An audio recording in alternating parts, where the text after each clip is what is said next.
বিগত যে সময় পেরিয়ে গেছে, বিগত যে সময়গুলো পেরিয়ে গেছে, এগুলোর বিষয়ে আমাদেরও একটু সজাগ হওয়ার দরকার, যাতে করে কোনো নাস্তিক, রাম, বাম, আল্লাহর জমিনে আল্লাহর কোরআন কারিমের সাক্ষে কোন মুসলমান, কোন ইমানদার তাদের বিরুদ্ধে, কোরআনের বিরুদ্ধে কেউ একটা টু শব্দ করতে যেন না পারে। কথা কোন ঠিক কিনা?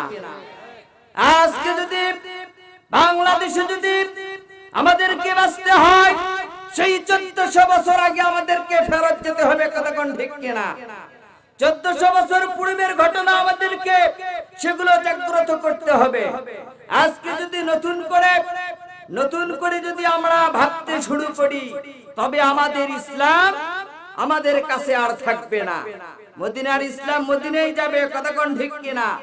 এই জন্য আমাদের সকলকে এক জবানে, এক বাক্যে আমরা সকলে ইমানদার, আমরা সকলে মুমিন। এই মুমিনের পরিচয় হবে নারায়ে তাকবীর, আল্লাহু আকবারের স্লোগান দিয়ে। কথা কোন ঠিক কিনা? দেখি মুসলমানের কার কত পাওয়ার, কার কত শক্তি। আল্লাহ রাসূল সাল্লাল্লাহু আলাইহি ওয়াসাল্লাম অল্প সংখ্যক সাহাবীদেরকে নিয়ে নারায়ে তাকবীর, আল্লাহু আকবারের ধ্বনি দিয়ে অনেক যুদ্ধ জয়ী হয়েছেন। আল্লাহু আকবার। একটু বলি নারায়ে তাকবীর, নারায়ে তাকবীর, লিল্লাহি তাকবীর। আল কোরআনের আলম, আল হাদিসের আলম, নারায়ে তাকবীর, নারায়ে তাকবীর, লিল্লাহি তাকবীর।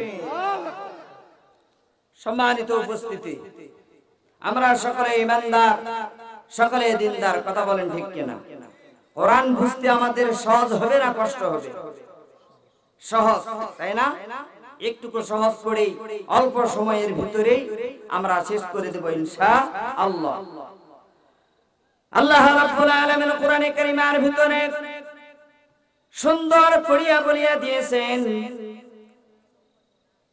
কি কথা বলে দিয়েছেন রব্বুল আলামিন? বলতেছেন ইন্না আরাদনাল আমানাতা আলাস সামাওয়াতি ওয়াল আরদ ওয়াল জিবালি ফাআবাইনা আন ইয়াহমিলাহা ওয়া আশফাকনা মিনহা ওয়া হামালাহাল ইনসান ইন্নাহু কানা যালুমান জাহুলা।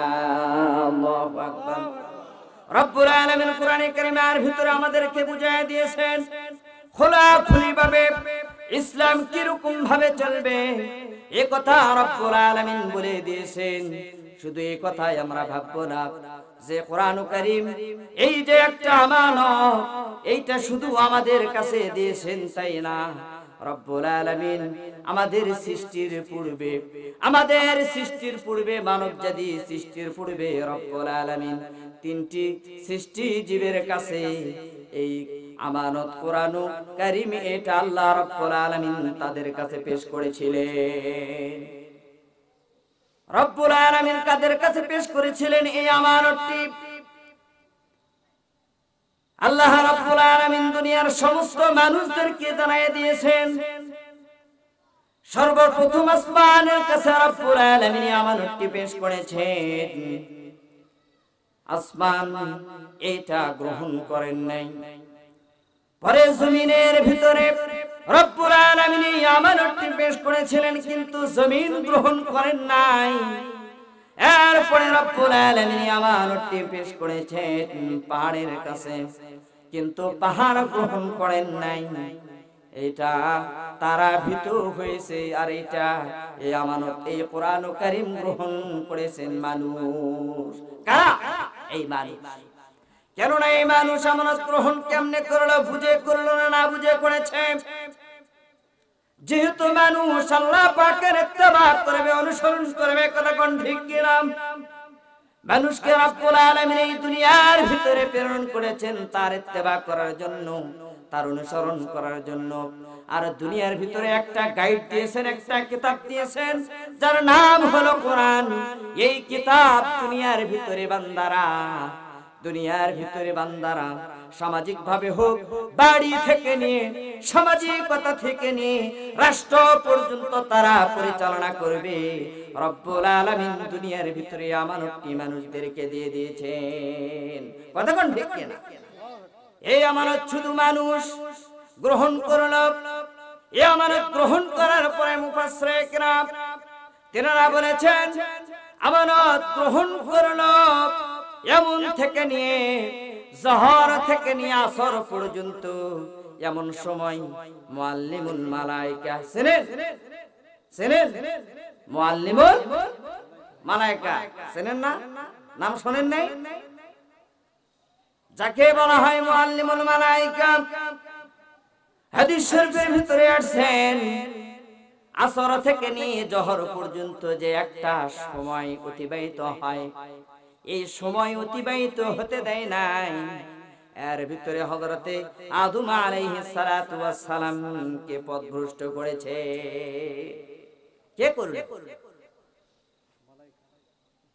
এই শয়তান আদম আলাইহিস সালাতু আলকি আলাইকা কওলান সাকিলা। রব্বুল আলামিন বলেন, হে নবী, আমি আপনার প্রতি যে ওহী নাজিল করেছি এটা হলো খুব ভারী। যে কালামুল্লাহ নাজিল করেছি এটা অনেক ভারী। আর ভারী জিনিস যারা বহন করতে পারে না তাদেরকে যদি দেওয়া হয় তারা কি নিয়ে যেতে পারবে?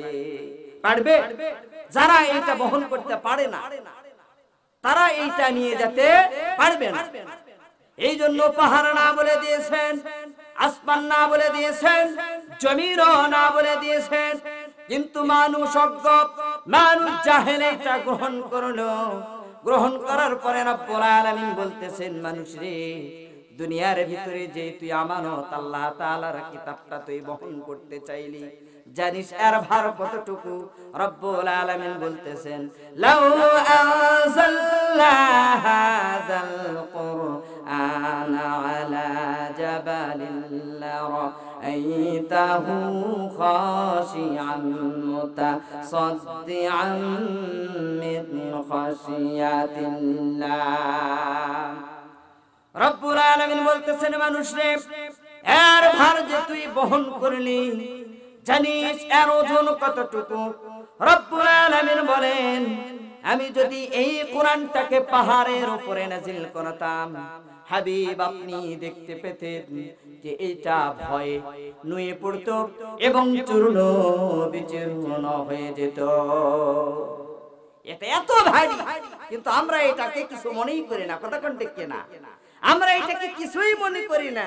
সাধারণ ভাবে যেমন ওই স্কুল কলেজে বই নিয়ে যায়, আমরা এইটা মনে করি। কতক্ষণ ঠিক কিনা?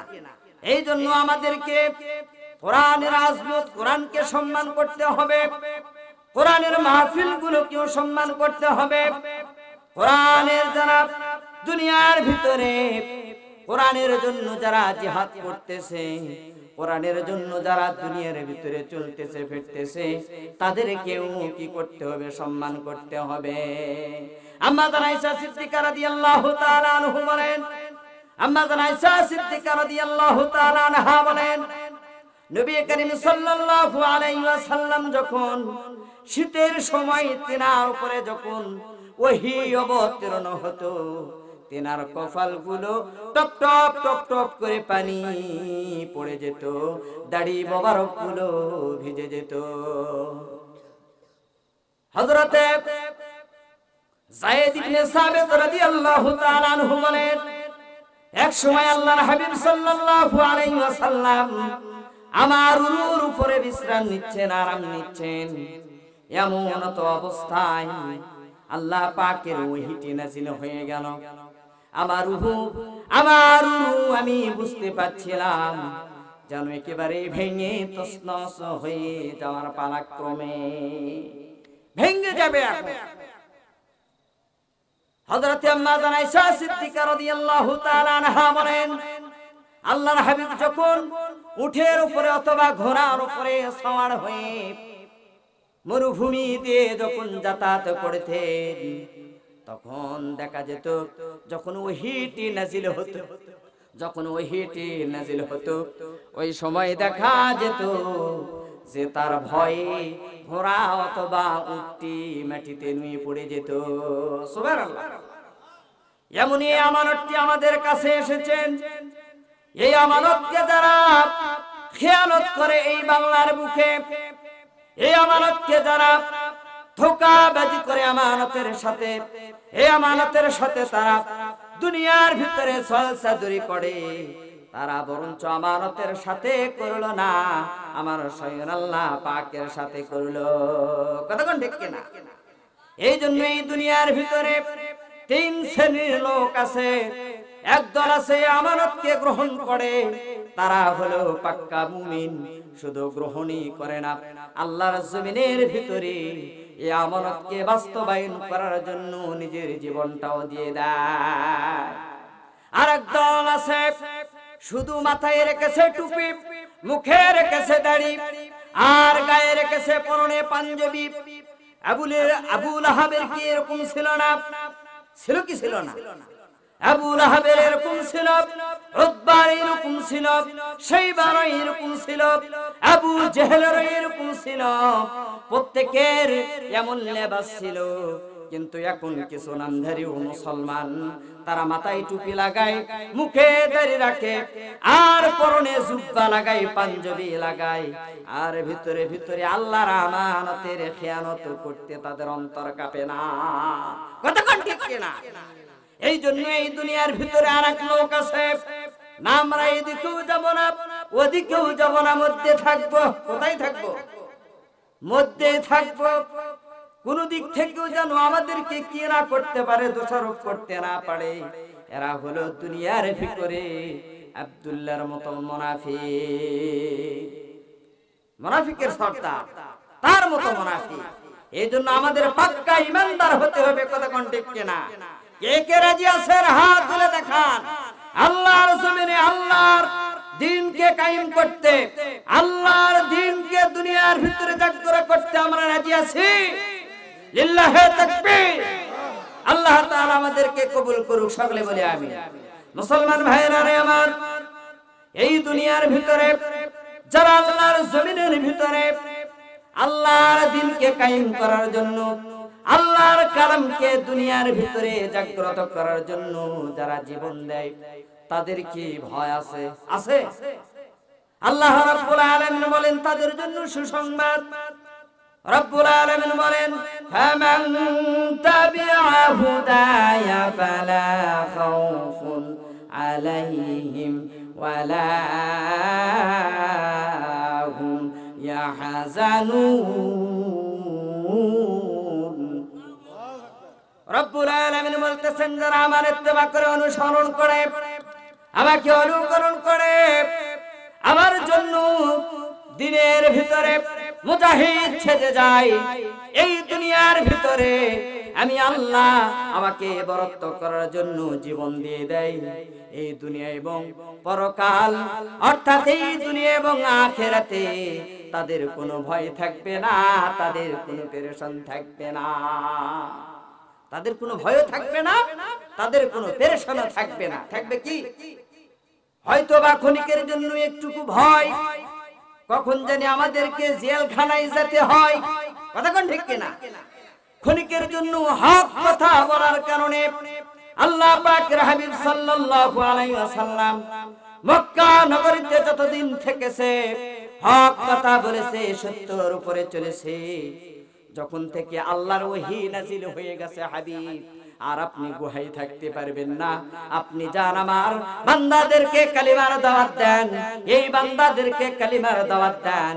আপনি আর গুহার ভিতরে আমি রব আমাকে তালাশ করার দরকার নাই। রব্বুল আলামিনের হাবিব সাল্লাল্লাহু আলাইহি ওয়াসাল্লাম দাওয়াত দেওয়া শুরু করে দিলেন। তার দাওয়াতের ভিতরে মক্কা নগরীর ভিতরে বড় বড় কাফেরেরা বিরোধিতা শুরু করে দিল। কেননা এক নম্বর তাদের ক্ষমতা যাবে কি যাবে না? মুহাম্মদ সাল্লাল্লাহু আলাইহি ওয়াসাল্লাম কি মিথ্যা নবী? না না, তিনি মিথ্যা নবী না, তিনি সত্য নবী।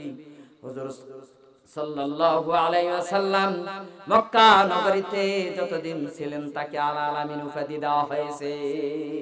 40 বছরের আগ পর্যন্ত তার উপরে সকলে বিশ্বাস করত। কথা কোন ঠিক কিনা?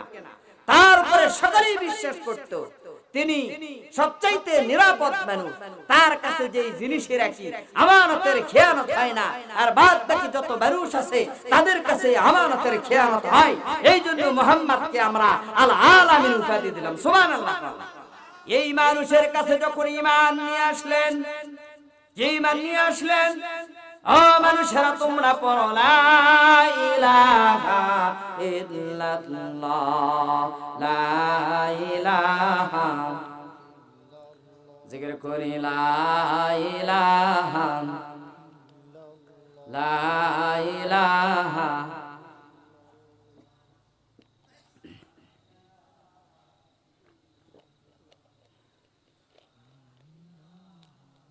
লা ইলাহা ইল্লাল্লাহু মুহাম্মাদুর রাসূলুল্লাহ।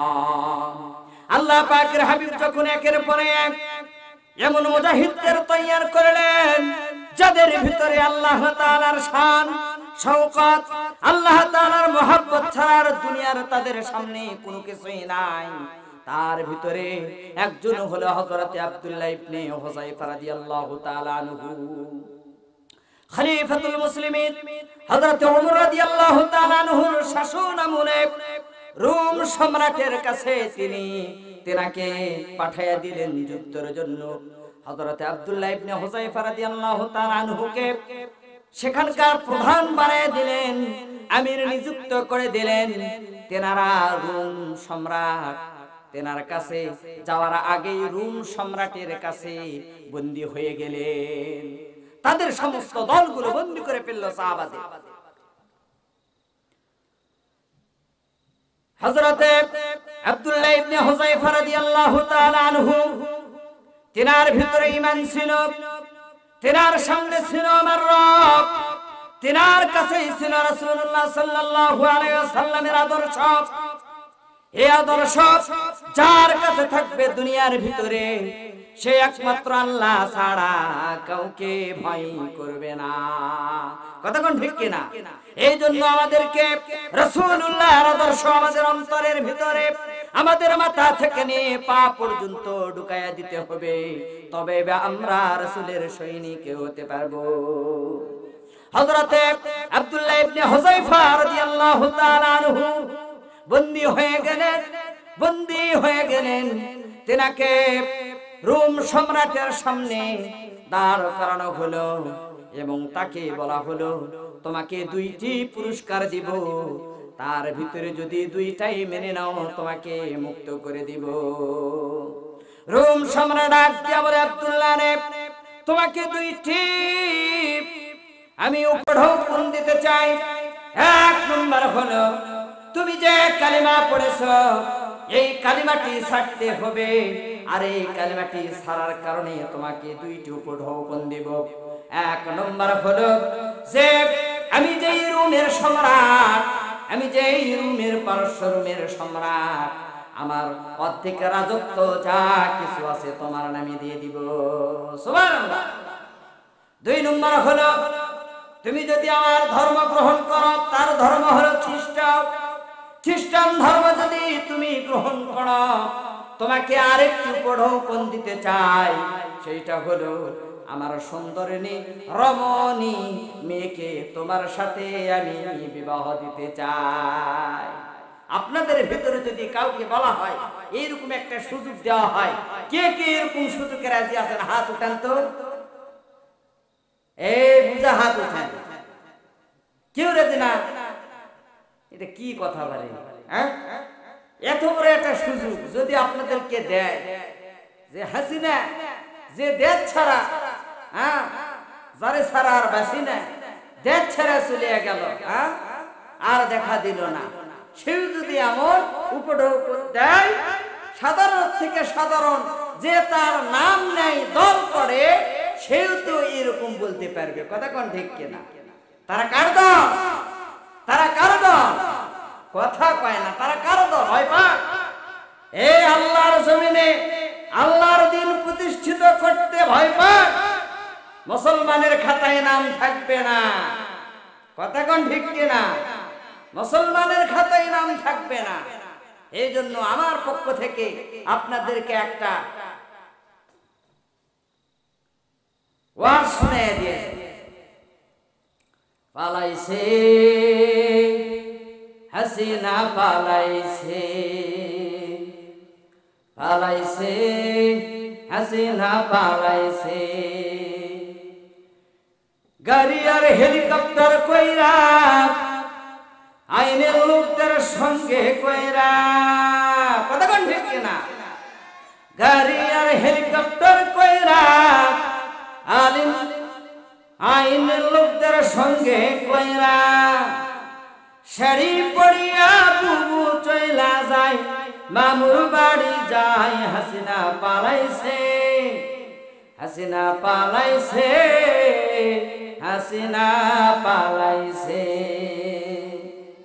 সংসদেতে আগে শুনতাম তেলাওয়াতে কোরআন, হাসিনার যুগে শোনা গেছে মমতাজের গান। কথা কোন ঠিক কিনা? সংসদেতে আগে শুনতাম তেলাওয়াতে কোরআন, হাসিনার যুগে শোনা গেছে মমতাজের গান। কালামিয়ান কালামালি যুক্তি কইরা, আলিমদেরকে দেয় ফাঁসায়া। কথা কোন ঠিক কিনা?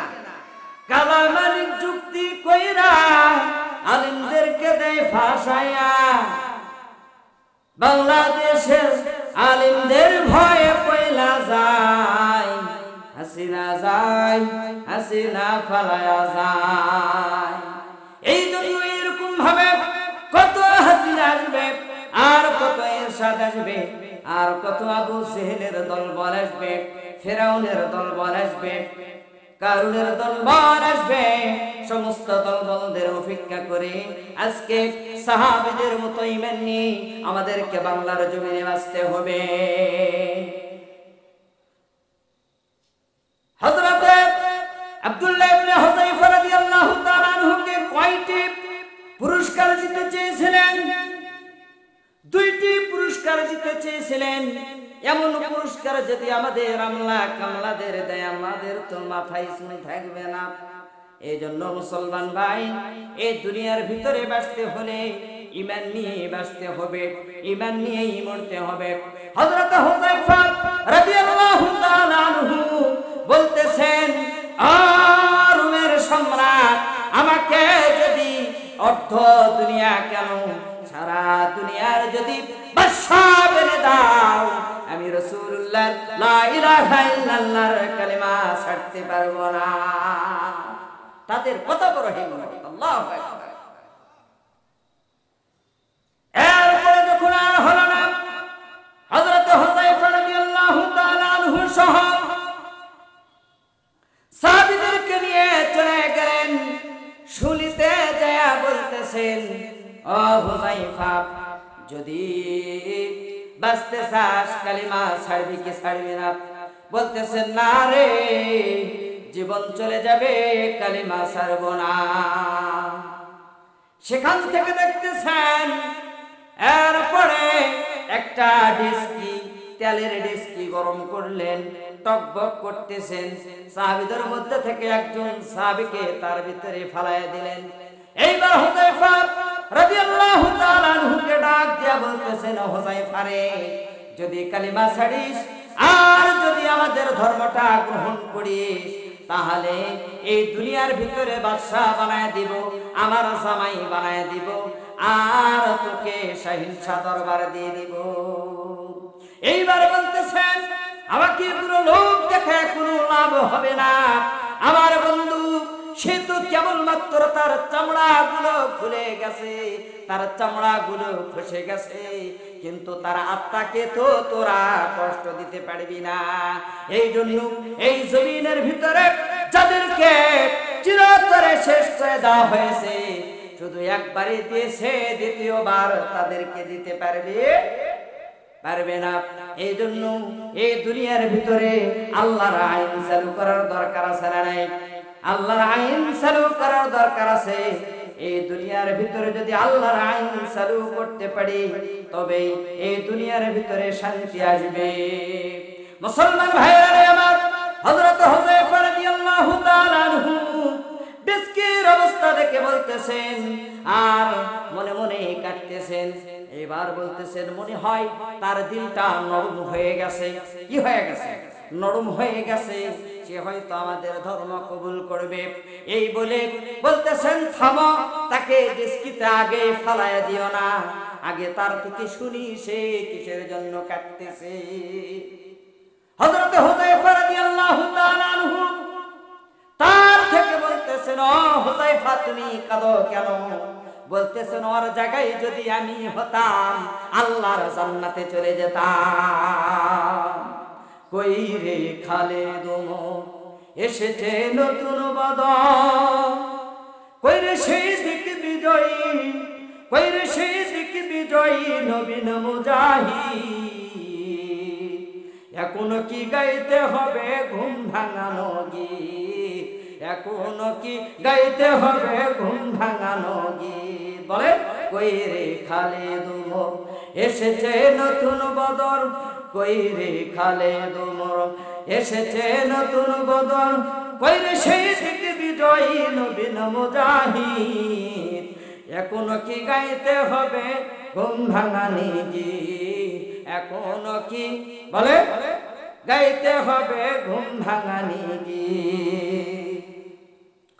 যুবকদেরই হুঙ্কারেতে কাঁপছে জালিম আজিব, মুজাহিদরা লড়ছে দেখো জীবন রেখে বাজি। কথা ঠিক না? যুবকদেরই হুঙ্কারেতে কাঁপছে জালিম আজিব, মুজাহিদরা লড়ছে দেখো জীবন রেখে বাজি।